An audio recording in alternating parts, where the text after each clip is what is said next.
En la fría mañana del 8 de noviembre de 1992, la granja de la familia Tillman, ubicada a las afueras de West River, Nueva Escocia, quedó en silencio. Joel Tillman, un agricultor conservador de 43 años, su esposa Emma y sus 4 hijos menores desaparecieron sin dejar señales evidentes. La casa, modesta pero cuidada, no mostraba signos de entrada forzada ni de violencia. La televisión estaba apagada. La comida del domingo por la noche seguía servida sobre la mesa, y la ropa de los niños colgaba aún en el porche, secándose. Sobre la mesa de la cocina, junto a un florero con margaritas secas, había una nota escrita a mano, cuidadosamente doblada. Fuimos a visitar a la tía Grace. Volveremos el martes. La caligrafía era reconociblemente de Emma. Pero cuando la policía contactó a Grace, la hermana mayor de Joel, ella aseguró no haber sido avisada ni esperaba visita alguna. Más inquietante aún, en el dormitorio principal seguían las maletas cerradas, los cepillos de dientes, los abrigos y los documentos de identidad permanecían intactos. La Real Policía Montada llegó al día siguiente, alertada por el maestro del pueblo al notar la ausencia de los niños en la escuela.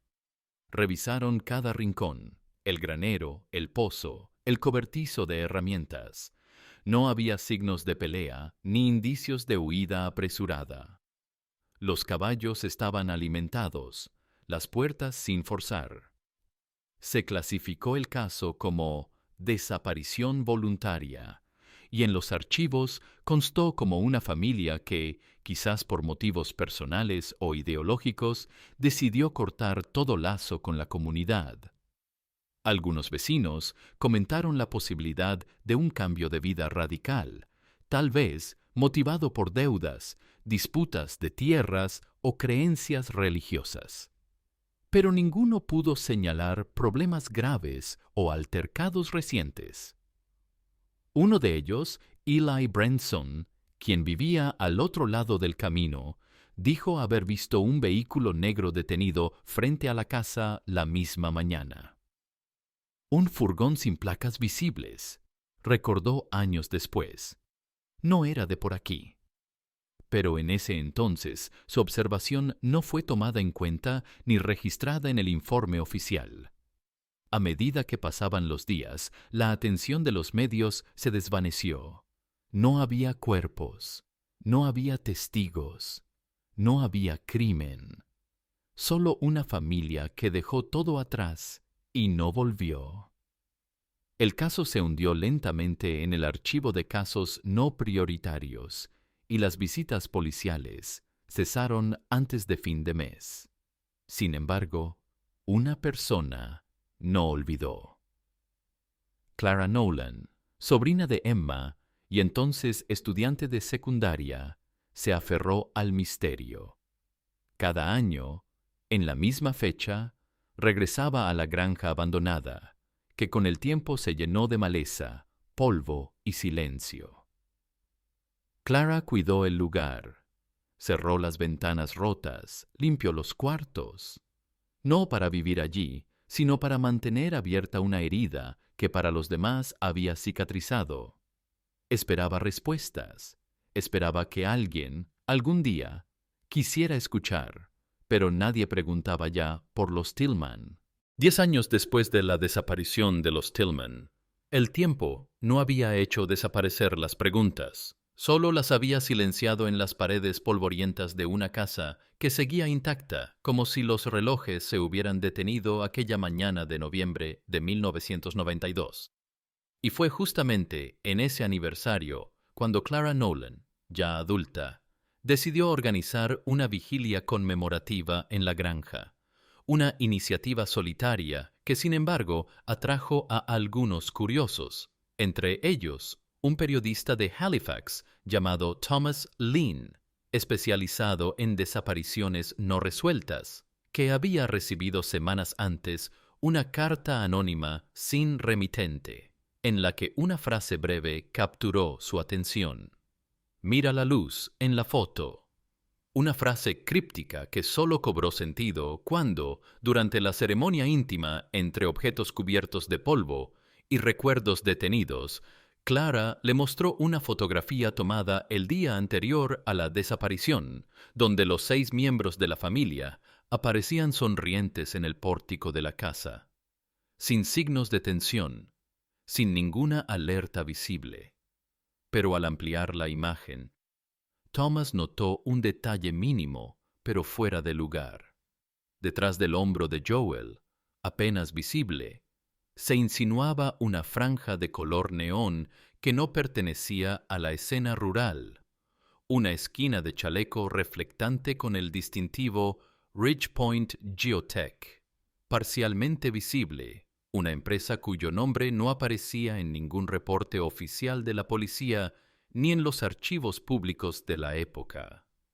El hallazgo abrió una grieta en la narrativa estancada del caso y reactivó una línea de investigación olvidada, impulsando a Thomas a verificar los antecedentes de esa empresa. Pero antes, Clara lo llevó a recorrer las habitaciones congeladas en el tiempo, donde los juguetes seguían esparcidos en el suelo de la sala. El calendario seguía marcando noviembre de 1992, y el aire parecía haberse vuelto más denso, cargado no solo de polvo, sino también de esa presencia invisible de lo que no se dijo nunca. Thomas observó con atención la disposición de los objetos, la forma en que la mesa del comedor había quedado puesta como si alguien hubiese sido interrumpido. Los platos aún presentes, el mantel arrugado en una esquina, los detalles pequeños que no suelen importar en las investigaciones, pero que, en conjunto, construyen una sensación clara. Allí nadie se había preparado para partir voluntariamente. En el dormitorio principal, sobre la cómoda, descansaba un cuaderno abierto con anotaciones cotidianas, listas de compras y tareas agrícolas, lo cual reforzaba la impresión de una vida rutinaria abruptamente interrumpida. La visita al lugar no reveló pruebas nuevas, pero generó un cambio profundo en la perspectiva de Thomas, quien comenzó a percibir el caso no como una simple desaparición, sino como un proceso cuidadosamente limpiado de huellas. De regreso en Halifax, accedió a bases de datos de empresas registradas en los 90 y confirmó que Ridgepoint Geotech solo tuvo actividad en la región durante un breve lapso de 3 meses, coincidiendo exactamente con el trimestre previo a la desaparición, lo que no fue considerado por las autoridades en su momento. A pesar de las coincidencias temporales, no existían documentos que indicaran trabajos concretos realizados por esa firma en el área de West River, ni tampoco empleados registrados, salvo un nombre recurrente: T. White, presunto inspector técnico del proyecto, cuya licencia aparecía en el sistema con una numeración que no correspondía a ningún profesional verificado, una anomalía que abrió nuevas preguntas y que conectaba, de forma sutil pero contundente, la presencia de esa empresa con la última imagen conocida de la familia Tillman. Thomas Lynn se concentró en la única pista tangible que había emergido del caso dormido: el logotipo semienterrado de Ridgepoint Geotech. Y desde su despacho en Halifax inició una búsqueda meticulosa en los registros municipales, accediendo a bases de datos de empresas disueltas, contratos de obra y licencias técnicas, hasta confirmar que Ridgepoint estuvo registrada legalmente en Nueva Escocia solo durante el último trimestre de 1992, un lapso sospechosamente corto en el que no quedó constancia de trabajos concretos realizados, salvo una anotación genérica como evaluaciones del subsuelo, vinculadas a un plan de desarrollo inmobiliario aún sin nombre, asociado a una compañía intermediaria conocida como Aurora Heritage Ltd., cuyo propietario en esa época era un joven empresario llamado Owen Reeves, hoy figura prominente en el sector turístico regional, lo que implicaba que uno de los actores clave del actual crecimiento urbano tenía raíces en aquel periodo confuso y omitido de los archivos públicos. Y ese vínculo, aunque delgado, obligaba a mirar la desaparición de los Tillman desde otro ángulo, especialmente cuando Thomas encontró que el contrato técnico de Ridgepoint había sido firmado por un tal T. White, con número de licencia 834, inexistente en el registro profesional del Colegio de Ingenieros, lo cual indicaba que se había utilizado una identidad fabricada, o al menos no verificable, un detalle que podría haberse considerado irrelevante en un caso de rutina, pero que en este contexto generaba una línea directa entre una empresa efímera, un inspector inexistente y un promotor inmobiliario que años después desarrollaría el mismo terreno donde vivió la familia desaparecida. Motivado por la conexión,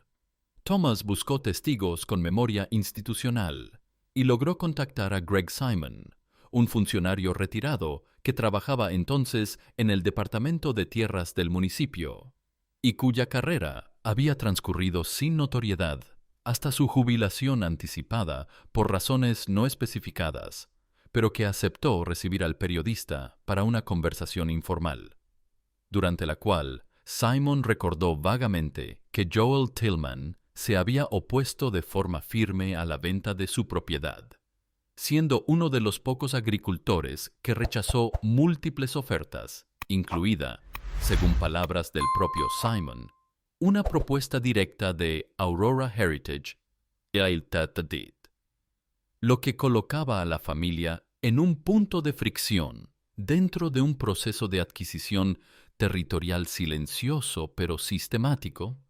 y al ser consultado sobre si existieron presiones indebidas, amenazas o incidentes relacionados, Simon respondió con una expresión ambigua, evitando entrar en detalles, y después de un largo silencio, concluyó que en aquellos años muchas cosas se resolvían sin dejar rastros documentales, una frase que, más que aclarar, parecía confirmar que ciertos movimientos en la sombra formaban parte de una estrategia más amplia. Thomas, al salir del encuentro, comprendió que el caso no solo trataba sobre una familia perdida, sino sobre una red de intereses que había operado en un margen de discreción total, y que cada nombre mencionado, ya sea de empresas desaparecidas o funcionarios retirados, tenía un papel que, al ser reunido, comenzaba a delinear un escenario mucho más complejo, donde la ausencia de evidencia era, en sí misma, una forma de evidencia. Consciente de que los documentos y las declaraciones oficiales ofrecían solo una versión incompleta, Thomas Lynn decidió regresar a West River para confrontar el relato institucional con la memoria local, y su primer destino fue la casa de Eli Branson, el vecino más cercano a la familia Tillman, quien ahora vivía solo, con movilidad reducida y bajo cuidados intermitentes, pero con una lucidez que resistía el paso del tiempo, y fue precisamente esa claridad la que permitió reconstruir, con precisión inquietante, algunos aspectos de la mañana del 9 de noviembre de 1992, cuando Branson, desde la ventana de su cocina, observó un vehículo negro sin marcas visibles estacionarse frente a la casa de los Tillman en medio de una niebla espesa que hacía confundir las formas. Y de ese vehículo descendieron dos figuras, una vestida con un chaleco reflectante y la otra con una chaqueta oscura, ambas avanzando con seguridad hacia la puerta principal, sin llamar ni anunciarse, desapareciendo en el interior de la vivienda, mientras él, sintiendo un presentimiento difícil de explicar, optó por no intervenir ni acercarse, limitándose a observar cómo, tras unos 30 minutos, el vehículo arrancaba en silencio y se perdía en la bruma sin que nadie saliera a despedirlo. Y esa fue, según sus palabras, la última imagen que tuvo de la familia. Este testimonio no constaba en ningún informe policial, lo que sugería que en su momento nunca fue solicitado ni registrado, lo cual añadía otra capa de negligencia o desinterés en una investigación que, desde el principio, pareció diseñada para no avanzar. Motivado por esa omisión, Thomas visitó nuevamente la granja abandonada junto a Clara, quien conservaba en una habitación trasera una antigua baúl de madera que perteneció a Emma Tillman y que contenía documentos personales, papeles escolares y, entre ellos, escondido debajo de dibujos infantiles y recetas, un sobre cerrado que incluía una copia de una carta firmada por Joel 3 días antes de la desaparición, en la que se rechazaba formalmente una oferta de compra proveniente de Aurora Heritage Ltd., con lenguaje directo y sin ambigüedades, lo que demostraba una resistencia explícita frente a las presiones inmobiliarias que operaban en la zona en ese periodo. Esta carta no tenía registro en los archivos municipales ni en los expedientes de la empresa, lo cual resultaba revelador, porque indicaba que, mientras algunos documentos se preservaban en manos privadas, otros habían sido excluidos deliberadamente de los canales oficiales, borrando así cualquier evidencia de conflicto previo.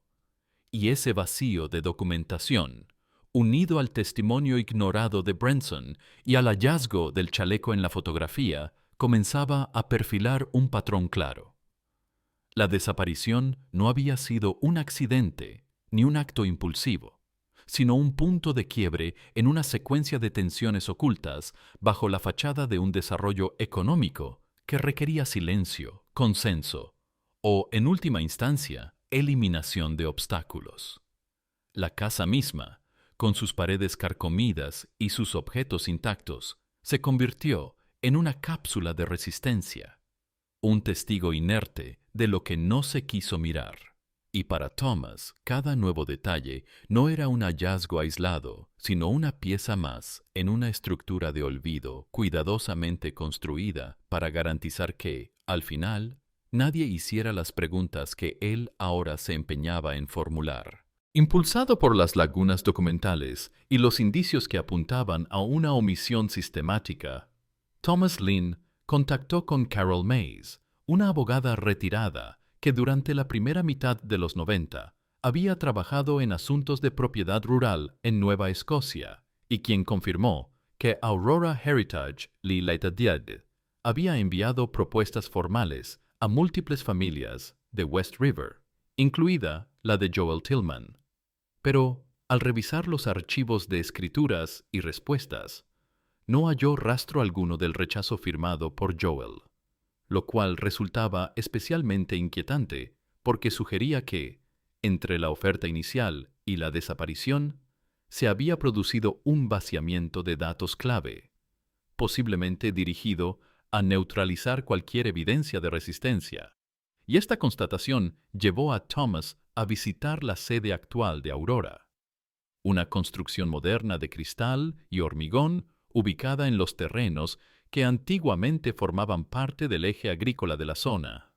incluyendo, según los registros topográficos, una franja que coincidía con la antigua parcela de los Tallman. Fingiendo interés como inversor turístico, Thomas accedió a la recepción y pidió folletos del plan maestro del complejo. Y fue allí donde, mientras recorría la maqueta tridimensional del proyecto, notó una sección etiquetada como Zona Histórica Interpretativa, que mostraba una réplica idealizada de una granja tradicional, construida sobre un área sin referencias a propietarios anteriores, pero que, comparada con los mapas antiguos, coincidía con la ubicación exacta de la vivienda Tillman, lo que implicaba una apropiación simbólica del espacio bajo una narrativa institucionalizada que eliminaba cualquier conflicto previo. En una de las paredes colgaba una cartografía técnica con anotaciones manuscritas y marcas fechadas, entre las cuales destacaba una línea roja con la inscripción R. Aria, limpieza 1992. Una expresión ambigua que no aparecía en los planos oficiales de desarrollo y que parecía sugerir una intervención previa al inicio formal del proyecto, y cuando Thomas intentó fotografiar la imagen, fue abordado por personal de seguridad que le solicitó abandonar el edificio sin explicaciones. De regreso a Halifax, decidió buscar respaldo en los archivos del condado, donde, con la ayuda de Greg Simon, accedió a copias antiguas de planos de zonificación, y fue allí donde encontró el mismo esquema con la marca R Area, catalogada entonces como zona sin infraestructura residencial prevista, una designación registrada semanas antes de la desaparición de los Tillman, lo cual revelaba que el terreno ya estaba marcado para una transformación estructural que no incluía a sus habitantes, una omisión que, lejos de ser administrativa, parecía formar parte de una estrategia gradual de sustitución demográfica sin confrontación directa. Esta constatación afectó profundamente a Thomas, que ya no veía la historia como una suma de errores y negligencias, sino como una operación cuidadosamente ejecutada en la que cada silencio administrativo, cada archivo perdido y cada plano modificado formaban parte de un proceso de desaparición no documentada oficialmente, marcada por omisiones y decisiones que pudieron haber influido en el destino de los involucrados. En su mente, los hechos adquirían una textura más densa, donde la verdad no se ocultaba bajo capas de misterio, sino en los documentos no escritos, en las respuestas que nunca se pidieron y en las decisiones tomadas en despachos sin ventanas. En junio de 2003, una empresa subcontratada para instalar una red de drenaje pluvial en el perímetro del futuro centro interpretativo de West River inició excavaciones en una zona de suelo endurecido que coincidía con los cimientos de una antigua estructura agrícola demolida años atrás, y fue durante la perforación a 3 metros de profundidad cuando los operarios hallaron restos no identificados que generaron una pausa en las obras por motivos precautorios, lo que llevó a suspender temporalmente las obras, mientras los responsables del proyecto notificaban a las autoridades municipales, aunque no fue hasta el día siguiente cuando una unidad forense acudió al sitio. Y ese retraso de 24 horas fue suficiente para que parte del material removido fuera cubierto nuevamente por maquinaria pesada sin que quedara constancia precisa de la posición original de los restos.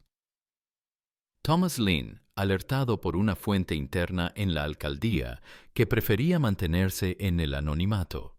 accedió a información preliminar que indicaba que al menos 6 esqueletos humanos habían sido recuperados, incluyendo los de 2 menores, aunque el informe oficial, publicado semanas después, omitía detalles fundamentales como la edad estimada, el sexo o la causa de muerte, argumentando el avanzado estado de descomposición y la imposibilidad de extraer conclusiones definitivas, mientras que la policía local declinaba realizar declaraciones y la fiscalía se abstenía de iniciar procedimiento alguno por considerar que no existía un nexo directo entre los restos y algún caso activo, lo que implicaba que la desaparición de toda una familia no era suficiente para justificar una reapertura formal del expediente. Carol Mays, tras acceder al sumario técnico mediante una solicitud de acceso a la información, confirmó que las muestras analizadas correspondían, en número y tipología, a un grupo familiar con al menos un niño de aproximadamente 5 años, lo cual coincidía con la composición de los Tillman. Aunque ninguna autoridad, estableció públicamente esa conexión, amparándose en la falta de registros dentales completos y la degradación del material genético por las condiciones del terreno. El hallazgo, que en cualquier otro contexto habría generado una reacción institucional inmediata, quedó relegado a una nota marginal en los archivos de obras públicas, y pocos días después, el área fue cubierta y convertida en una sección temática bajo el nombre Zona de Interpretación Pionera, omitiendo referencias a eventos pasados y borraba simbólicamente lo que se había encontrado allí. Thomas preparó un informe extenso con todas las evidencias recopiladas desde su primera visita, incluyendo fotografías, declaraciones, registros catastrales, correspondencia archivada y reconstrucciones topográficas, pero al intentar publicarlo en medios regionales y nacionales, recibió múltiples rechazos con argumentos vagos sobre riesgos legales, insuficiencia de pruebas o incompatibilidad editorial, lo que dejó al descubierto no solo una falta de voluntad de investigar, sino también un pacto tácito de silencio que se extendía más allá del pueblo, implicando actores con poder suficiente para bloquear una historia antes de que pudiera instalarse en la conversación pública. A los pocos días, el área fue reabierta al turismo con nuevas señaléticas y senderos peatonales que guiaban a los visitantes por un recorrido histórico estilizado, mientras las familias posaban para fotos sobre la superficie que ocultaba, bajo sus capas de tierra y concreto, los restos de una verdad que nadie parecía dispuesto a desenterrar del todo. La publicación frustrada del reportaje marcó un punto de inflexión para Thomas Lynn, quien comprendió que el problema no era la falta de pruebas, sino la ausencia deliberada de voluntad para verlas. Y al regresar a West River, con la intención de movilizar la opinión pública, se encontró con una comunidad distinta a la que había conocido meses atrás. Una comunidad que, lejos de mostrar indignación, optaba por la evasión, el silencio y una aparente aceptación resignada de la versión oficial, como si la normalización de lo sucedido fuera una forma de autoprotección colectiva frente a una verdad demasiado incómoda. Y en ese clima de quietud artificial, su presencia comenzó a percibirse no como una búsqueda de justicia, sino como una amenaza al nuevo relato que había reemplazado al anterior. Un relato donde los Tillman nunca existieron y donde los terrenos que una vez les pertenecieron siempre habían sido parte del patrimonio turístico regional. Al solicitar una audiencia con el Consejo Municipal, recibió una respuesta cortés, pero firme, que lo acusaba de distorsionar hechos y generar confusión en torno a un proyecto de desarrollo valorado por la comunidad, mientras que Owen Reeves, al ser consultado por medios locales, declaró no recordar ningún vínculo con una familia de apellido Tillman, una declaración que, por su frialdad y conveniencia, reforzó la sensación de que la memoria podía ser moldeada según las necesidades del presente. Clara Nolan, al ver la falta de reacción y la forma en que el discurso oficial se consolidaba sin resistencia, decidió dar un paso al frente y ofrecer su testimonio en una entrevista grabada que fue publicada en foros independientes, donde detalló las irregularidades del caso, los documentos encontrados en la granja y la presencia sistemática de omisiones en los registros públicos. Pero su iniciativa no generó el efecto esperado, y en lugar de apoyo, recibió acusaciones de oportunismo y amenazas veladas que provenían, según sus propias palabras, de voces cercanas al círculo empresarial del municipio. Carol Mays presentó una solicitud formal para abrir una investigación independiente, amparándose en los hallazgos recientes y en el principio de memoria histórica. Pero la Fiscalía Provincial rechazó el pedido, alegando la ausencia de elementos jurídicamente vinculantes, mientras que el testimonio escrito de Ellie Branson, redactado en sus últimos meses de vida y entregado a Thomas como una declaración jurada, fue desestimado por no estar acompañado de pruebas materiales concluyentes, y al poco tiempo de su muerte, su vivienda fue desalojada por una supuesta deuda impositiva y sus pertenencias destruidas. Paralelamente, el centro turístico crecía con rapidez, incorporando nuevos módulos interactivos, visitas guiadas y eventos escolares que celebraban la vida rural del siglo XIX con una estética cuidadosamente elaborada, donde cada elemento reforzaba la narrativa de una comunidad próspera, sin conflictos ni traumas, mientras los senderos adoquinados atravesaban la antigua parcela Tillman sin ninguna indicación de su historia previa. Para Thomas, esa transformación del territorio en escenario decorado no solo borraba a los desaparecidos, sino que convertía su ausencia en parte de una experiencia superficial y rentable. Y en ese proceso, los reclamos, los archivos, las declaraciones y hasta los restos óseos quedaban sepultados no por la tierra, sino por la indiferencia estructural de una sociedad que, al no recordar, no tenía tampoco por qué responsabilizarse. En diciembre de 2003, durante lo que sería su última visita a la casa Tillman, antes de que el terreno fuera oficialmente absorbido por el desarrollo turístico,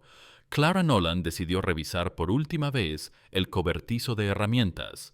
una estructura secundaria que había permanecido cerrada desde los años 90 y que, por su aspecto deteriorado y su escasa relevancia aparente, había sido ignorada en las inspecciones previas. Y fue allí, entre viejas cajas metálicas y utensilios oxidados, donde encontró una bolsa de plástico sellada con cinta, escondida bajo un banco de trabajo cubierto de acerrín antiguo, y al abrirla descubrió una prenda cuidadosamente doblada, un chaleco reflectante de color amarillo fluorescente con el logotipo parcialmente desvanecido de Ridgepoint Geotech y, en el borde superior del pecho, una etiqueta bordada con el nombre T. White, un hallazgo que por su estado impoluto contrastaba con la suciedad del entorno y que, más allá de su valor material, representaba la primera evidencia física directa que vinculaba a esa empresa y a su supuesto técnico con la propiedad de los Tillman en el periodo inmediatamente anterior a la desaparición. Clara entregó el chaleco a Thomas Lynn, quien lo puso en manos de Carol Mays para que fuera incorporado como elemento de prueba en una nueva solicitud ante la Fiscalía. Pero la respuesta institucional fue inmediata y predecible. El chaleco, en ausencia de rastros biológicos, huellas dactilares o conexión directa con un acto ilícito, no constituía evidencia suficiente para reabrir el caso, y la ausencia de registros oficiales sobre su portador se interpretaba como una falta de solidez probatoria, no como un indicio de encubrimiento. Simultáneamente, Thomas detectó un movimiento extraño en la base de datos de licencias técnicas, donde apareció una nueva entrada bajo el nombre de T. White con fecha de emisión de enero de 2003, es decir, justo después de la publicación no autorizada de su primer informe, lo que sugería una posible maniobra para legitimar retroactivamente una identidad previamente inexistente, cerrando así cualquier línea de investigación que pudiera vincular al sujeto con hechos anteriores. Para confirmar esta sospecha, envió el chaleco a una pequeña firma de análisis forense independiente con sede en Ontario, especializada en trazabilidad textil, con la esperanza de detectar residuos ambientales o fibras que ayudaran a contextualizar su uso, pero el paquete, enviado por mensajería certificada, jamás llegó a destino y tras una investigación interna de la empresa de envíos, se declaró extraviado sin mayor explicación, cerrando abruptamente la única vía que aún quedaba para extraer datos técnicos del objeto. En los días siguientes, Thomas recibió un correo electrónico anónimo que contenía una copia del archivo de licencias con la inscripción, modificado el 170103, y un número de usuario vinculado a una terminal gubernamental, lo que confirmaba que existía intervención directa sobre los registros digitales, pero al intentar rastrear al remitente, descubrió que la cuenta había sido desactivada minutos después del envío. Esta secuencia de obstrucciones, sumada a la apatía institucional, consolidó en él una certeza difícil de sostener públicamente. Alguien con acceso y poder estaba protegiendo una estructura diseñada, al parecer, para minimizar la atención pública sobre una serie de eventos que nunca fueron esclarecidos completamente y cuya reconstrucción solo sobrevivía en fragmentos dispersos que el sistema no reconocía como válidos. En febrero de 2004, con todos los canales formales cerrados y las pruebas dispersas en archivos ignorados, Thomas Lane intentó llevar el caso a la Asamblea Legislativa de Nueva Escocia mediante una solicitud directa para presentar su investigación ante la Comisión de Derechos Ciudadanos, pero la propuesta fue rechazada sin revisión previa, con un comunicado escueto que alegaba falta de interés público sostenido, una formulación burocrática que reflejaba con exactitud la estrategia institucional dominante. No negar los hechos, sino desactivarlos por desgaste. Y frente a ese cerco, Thomas comprendió que el aislamiento ya no era técnico ni jurídico, sino comunicacional, ya que ningún medio aceptaba cubrir la historia y las plataformas independientes que en algún momento le ofrecieron visibilidad comenzaban a distanciarse con explicaciones vagas, mientras que los contactos que había cultivado durante más de un año dejaban de responder sus llamadas sin aviso. La sensación de encierro se expandía, y no solo en su entorno profesional, sino también en su vida cotidiana, marcada ahora por una creciente desconfianza, llamadas silenciosas, documentos que desaparecían de su buzón, y una atmósfera de vigilancia difusa que nunca se concretaba en una amenaza directa, pero que resultaba efectiva para paralizar cualquier intento de acción, mientras los responsables del proyecto turístico consolidaban su narrativa con campañas institucionales sobre el valor histórico de la región, eventos escolares organizados en el nuevo centro interpretativo, y menciones en medios nacionales que destacaban la transformación ejemplar de una comunidad agrícola hacia un polo de desarrollo sostenible. Clara Nolan, ante el fracaso reiterado de cada intento por activar el sistema, vendió la propiedad a una empresa intermediaria vinculada al consorcio turístico y se mudó a Alberta con el argumento de que ya no tenía sentido sostener una memoria que nadie quería compartir. Mientras Carol Mays, al ver cerradas todas las puertas legales, se retiró definitivamente de la causa, dejando a Thomas como único depositario de una verdad que se volvía cada vez más intransmisible. En paralelo, se inauguró oficialmente el hotel de estilo colonial que ocupaba el área donde antaño se extendía la granja Tillman, y entre sus ofertas destacaba una experiencia inmersiva en la vida de los pioneros canadienses, con habitaciones temáticas, visitas guiadas, recorridos en carruajes y una gastronomía inspirada en recetas del siglo XIX, todo cuidadosamente diseñado para reforzar una idea de pertenencia nacional que excluía cualquier relato incómodo o contradictorio, y en el museo contiguo, una exposición permanente titulada Legado de los colonos se instaló en un área donde anteriormente se habían registrado hallazgos arqueológicos de naturaleza no especificada, mientras una guía explicaba a los visitantes que ese espacio celebraba las raíces rurales de la provincia sin aludir en ningún momento a la familia desaparecida. La construcción simbólica del olvido alcanzaba así su punto máximo, no mediante el borrado físico, sino a través de una sustitución narrativa tan eficaz como irreversible, donde cada elemento nuevo no solo cubría lo anterior, sino que lo convertía en parte de una mitología oficial que no admitía grietas. Para Thomas, la tragedia no residía ya en la desaparición misma, sino en la capacidad colectiva para reescribirla hasta convertirla en una ausencia sin huella, una historia que, sin haber sido desmentida, simplemente dejaba de importar. En agosto de 2004, el consorcio turístico inauguró una placa conmemorativa en el jardín central del nuevo hotel de West River, una losa pulida sin fechas ni nombres que llevaba inscrita una frase genérica: en memoria de quienes alguna vez vivieron aquí,